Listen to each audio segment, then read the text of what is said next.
Hello, everybody. Hope all is well. I am well and staying cool, and I hope you are staying cool as well as enjoying your summer. So, today I wanted to talk a little bit about the beloved Robin Williams, who has passed on or transitioned, and this issue of depression and suicide, and just putting my 2 cents on it based on my personal experience.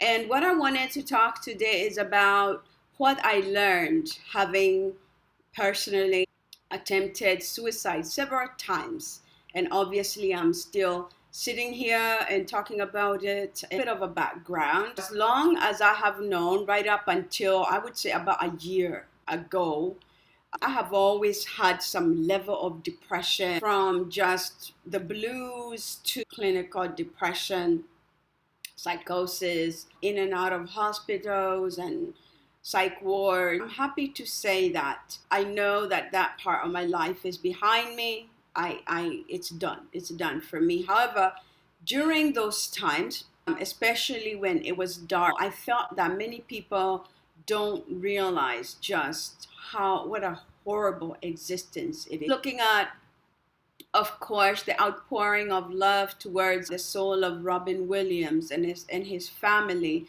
but also looking at the comments, there's a lot of judgment. Lessons I have learned along the way is that suicide is not about anybody else. It is not about you, family. It's not about you, friends.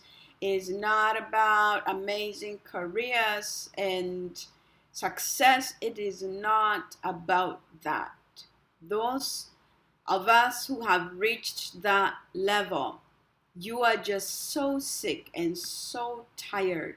And if you've been depressed, the best place to be is asleep. That's why all the drinking and other forms of numbing, because when you're asleep is the most peaceful. And when you're in that state of mind, all you want to do is sleep forever.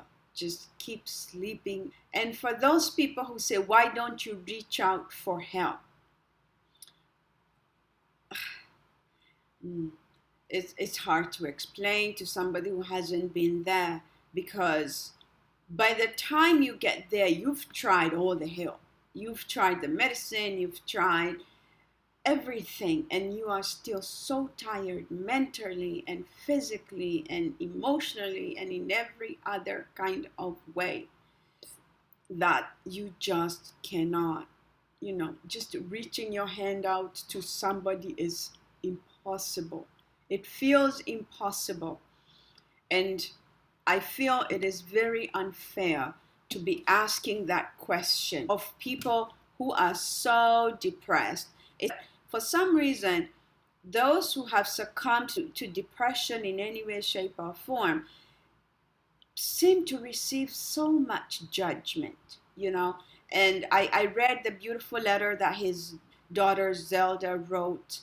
And even in there, she's saying, I don't understand how he could have believed that he was not loved amidst all the loving around him. It's such an unfair question to ask, because first and foremost, his state of mind at that point is of utter hopelessness.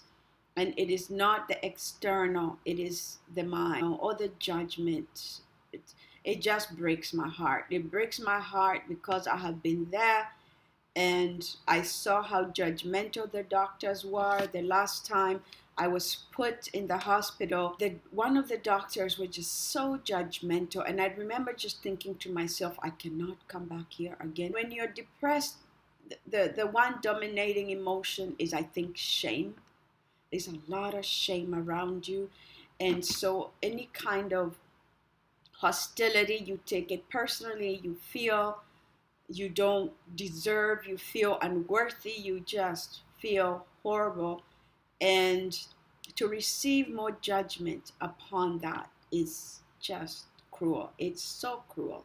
It's unbelievable. So I am asking, anybody who wants to address this issue and talk about how cruel it is to commit suicide, how selfish it is to commit suicide. Knock it off. You need to knock it off. You have no right to say that about anybody who has decided to take their lives. And my experience is that death is the ultimate rest. You feel that death is the ultimate rest. It is not selfishness. It is not, they're not thinking about you. It is not about you. So get off of your pity pot. I am sorry to say that. Get off of your pity pot. It's not about you. It's about a very, very sick individual. And obviously, Mr. Williams made it to 63. Amazing accomplishments, family wise, professionally, socially, just amazing accomplishments. And if he couldn't find a reason to wake up the next morning, you know it had to be horrible. It had to be horrible. I did my dissertation for my PhD while highly, highly medicated. Like, I don't even know how I made it through. So one has nothing to do with the other. The accomplishment of Mr. Williams and his depression have nothing to do with the other. One is an illness of such magnitude that nobody understands, and the other is pure tenacity, pure that he would wake up and make people laugh as he did, feeling as depressed as he was. Wow, wow, wow. So I just want to say to all those people who are judging, people who have committed suicide, have chosen to rest, it is no different than passing from any other illness. It is no different. So let's not treat people who have chosen to take their own lives for whatever reason with such judgment. We need to be compassionate towards anybody who has chosen this path for themselves. It's not about you. It is so not about you. And my heart goes to the family of anybody who's touched by this. Be well, be whole, be comforted, and know that your loved one is at rest, is at peace. The peace that she could not have found, this person now has it. So anyway, deep topic. Please share your thoughts and have a great day.